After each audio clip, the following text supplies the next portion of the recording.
Halo bro, selamat datang kembali di Brothers Film. Sebagai informasi, channel kami ini akan membahas seputar alur cerita film. Jadi, bagi kalian yang gak masalah dengan konten spoiler film, silahkan tonton terus ya. Kali ini kita akan kembali lagi membahas film lawas bro, yaitu Gojira tahun 1954. Film Gojira ini memang sangat jadul dan gak berwarna alias hitam putih. Tapi, tanpa adanya film ini, gak akan ada yang namanya si Godzilla Raja Para Monster. Film ini menceritakan tentang awal mula si Gojira ini muncul dan membuat kegaduhan di Jepang sana. Film ini disutradarai oleh Ishiro Honda bekerjasama dengan Eiji Tsuburaya sebagai pencipta efek khusus yang biasa ada di dalam film Ultraman.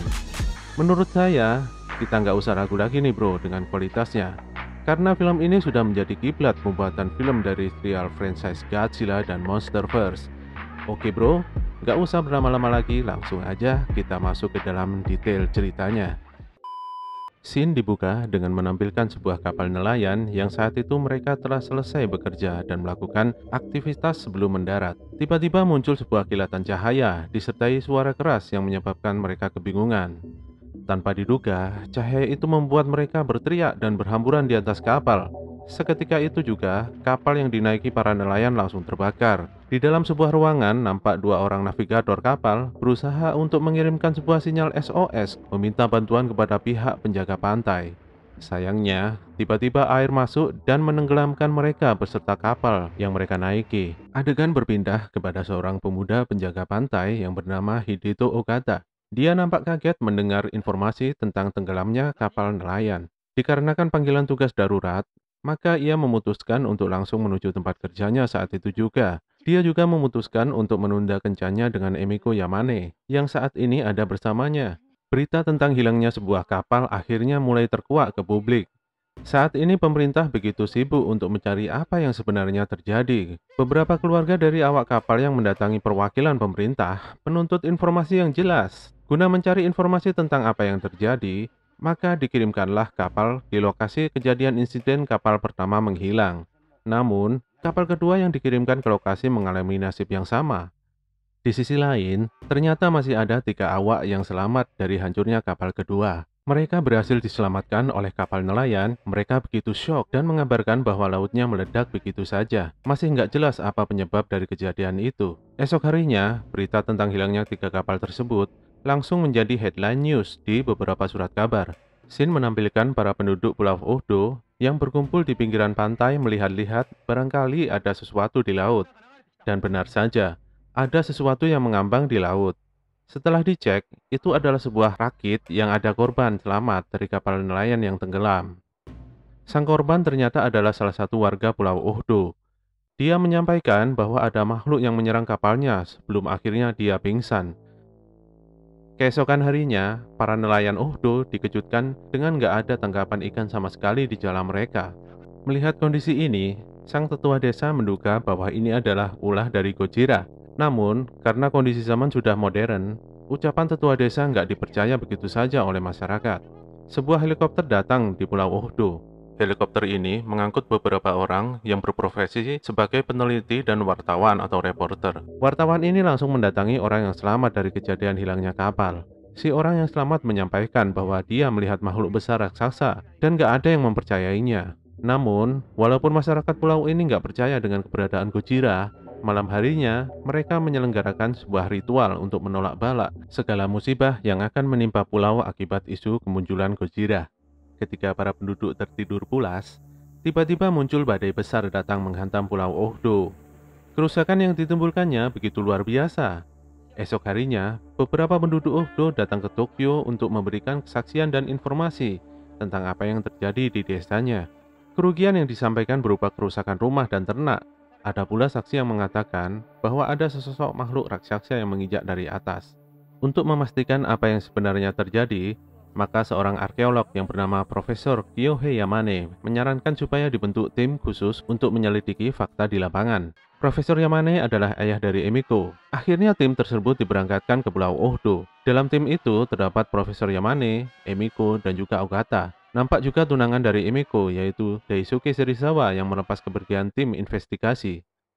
Sesampainya di Pulau Ohdo, Profesor Yamane menemukan jejak kaki raksasa, di mana di dalamnya ada seekor trilobite. Dalam jejak kaki raksasa itu mengandung unsur radioaktif yang berbahaya. Tiba-tiba lonceng tanda bahaya berbunyi. Ternyata sosok Gojira menampakkan dirinya dengan begitu jelas. Walau itu hanya kepalanya saja yang berada di sisi lain bukit, para penduduk berlarian menuju perbukitan untuk menghindari Gojira. Tak beberapa lama, sosok Gojira menghilang. Tim berhasil mengabadikan sosok tersebut lengkap dengan jejak kakinya. Profesor Yamane kembali ke Tokyo dan membeberkan hasil investigasinya di Pulau Ohdo. Nyatanya, Gojira adalah sosok makhluk raksasa yang hidup dari zaman dinosaurus. Terbukti dengan jejak kaki Gojira terdapat pasir yang karakteristiknya sama dengan pasir purbakala. Gojira adalah makhluk yang hidup di laut dalam, namun karena adanya percobaan bom hidrogen yang merusak habitatnya, maka dia muncul ke permukaan. Usai penjelasan ini, muncul perdebatan. Ada peserta rapat yang ingin agar berita kemunculan Gojira ini jangan sampai diekspos ke umum, ditakutkan akan menimbulkan kepanikan di masyarakat. Namun, ada kubu yang nggak setuju. Fakta tentang kemunculan Gojira pun terungkap ke publik. Demi menghentikan ancaman Gojira, maka diberangkatkanlah 10 kapal perang militer di lokasi munculnya Gojira. Mereka melakukan pengeboman di titik yang diduga Gojira bersembunyi. Namun, upaya ini hanya sia-sia saja. Malam harinya, Gojira muncul tiba-tiba dan membuat kaget penumpang kapal persiar. Ya, dia cuma muncul gitu aja untuk menakut-nakuti penumpang kapal. Esoknya, pemerintah dibuat bingung dengan masih hidupnya si Gojira. Pemerintah memanggil Profesor Yamane untuk meminta nasihat. Pemerintah ingin mencari cara untuk membunuh Gojira, karena jika dibiarkan, maka akan melumpuhkan sistem transportasi laut internasional di Jepang. Namun si Yamane ini nggak ingin bila Gojira dibunuh.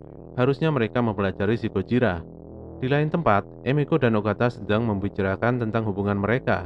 Walaupun Emiko sudah dijodohkan dengan Serizawa, dia hanya menganggap Serizawa seperti kakaknya. Di saat yang sama, ada wartawan datang dan memohon pada Emiko untuk mewawancarai Serizawa. Ini adalah momen yang tepat karena Emiko juga ingin bertandang ke rumah Serizawa. Sesampainya di rumah Serizawa, si wartawan langsung mewawancarai Serizawa terkait kabar burung bahwa dia sedang melakukan eksperimen yang bertujuan untuk memusnahkan Gojira. Namun Serizawa menampik hal itu. Akhirnya si wartawan langsung pamit. Emiko yang masih ada di sana belum sempat untuk mengutarakan maksudnya. Tiba-tiba Serizawa ingin memberitahu eksperimen rahasia yang dilakukannya. Serizawa mendemokan eksperimen pada akuarium kecil berisi ikan yang membuat Emiko histeris. Emiko langsung pulang dan dia bersumpah pada Serizawa bahwa nggak akan membocorkan rahasia ini kepada orang lain. Kesempatan untuk memutuskan pertunangannya akhirnya hilang begitu saja.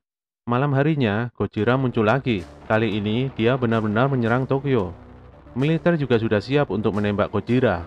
Namun serangan militer nggak mempan. Banyak kerusakan yang ditimbulkan akibat serangan Gojira. Selesai menyerang, dia kembali menghilang di laut. Esok harinya, banyak peneliti dari seluruh dunia datang ke Jepang untuk mencari cara agar bisa menghentikan ancaman Gojira.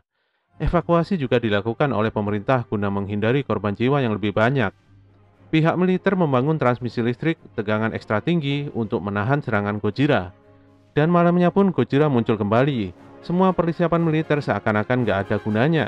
Transmisi listrik jadi hancur berantakan kena semburan nafas atom Gojira. Amukan Gojira benar-benar dahsyat dan hampir menghancurkan sebagian kota. Tank dan jet tempur terus mengebom si Gojira. Tapi herannya dia sama sekali nggak cedera. Cuma gatel-gatel aja. Di hari selanjutnya, kota Tokyo benar-benar terlihat amburadul. Rumah sakit full akibat insiden semalam.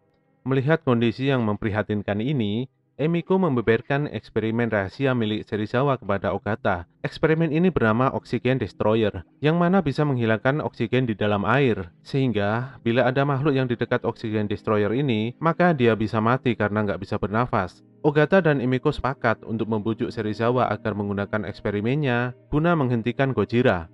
Dan jelas saja Serizawa menolaknya. Terjadi perkelahian yang menyebabkan Ogata mengalami cedera di kepala. Serizawa tetap bersikeras untuk menolak menggunakan Oxygen Destroyer karena menurutnya hal ini sama saja dengan penghancuran massal bila sampai terekspos ke publik. Di saat yang sama, TV sedang menyiarkan kondisi kerusakan kota yang telah hancur lebur karena ulah Gojira. Akhirnya Serizawa sadar. Serizawa berencana menggunakan Oxygen Destroyer hanya sekali saja. Dia sampai membakar semua berkas yang berkaitan dengan eksperimennya.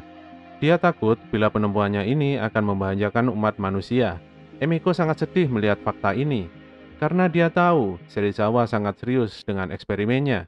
Singkat cerita, sebuah kapal angkatan laut dikirimkan untuk membawa Ogata dan Serizawa di titik yang diperkirakan Gojira berada. Ogata dan Serizawa pun turun ke dalam air dengan peralatan menyelam. Mereka menanamkan oksigen destroyer ke dalam air supaya efek yang dihasilkan lebih maksimal. Dan benar saja, di lokasi itu Gojira sedang tidur. Akhirnya Serizawa menanamkan oksigen destroyer di dekat Gojira. Sebelum mengaktifkannya, Serizawa meminta Ogata untuk naik ke kapal. Setelah aktif terlihat Gojira mengerang kesakitan akibat oksigen destroyer ini.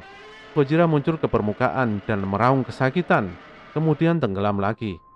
Di sini nampak si Gojira mati. Dia jadi tulang belulang dan akhirnya hilang sama sekali. Melihat eksperimennya berhasil, Serizawa berniat untuk mengakhiri hidupnya karena dia nggak mau nanti dipaksa untuk menjelaskan oksigen destroyer. Banyak awak kapal yang bersedih karena Serizawa gugur. Profesor Yamane mengatakan bahwa Gojira ini adalah spesies terakhir dari jenisnya. Apabila uji coba nuklir dan bom hidrogen terus dilakukan, maka bukan tidak mungkin akan muncul Gojira-Gojira lainnya. Dan film pun berakhir. Terlepas dari film ini yang begitu klasik, menurut saya, Gojira 1954 merupakan salah satu film yang layak untuk ditonton. Alur cerita yang disuguhkan sudah sangat bagus. Gimana menurut kalian? Tulis di kolom komentar ya. Semoga kalian semuanya bisa terhibur dengan konten ini. Bantu kami untuk bisa mengembangkan channel ini dengan komen, like, dan subscribe. Kritik dan saran kalian selalu kami tunggu demi perbaikan channel ini. Terima kasih kepada kalian yang sudah menonton konten kami dari awal sampai akhir. Apabila ada penyampaian yang kurang benar, kami mohon maaf. Tetap semangat dan sampai jumpa di konten kami selanjutnya.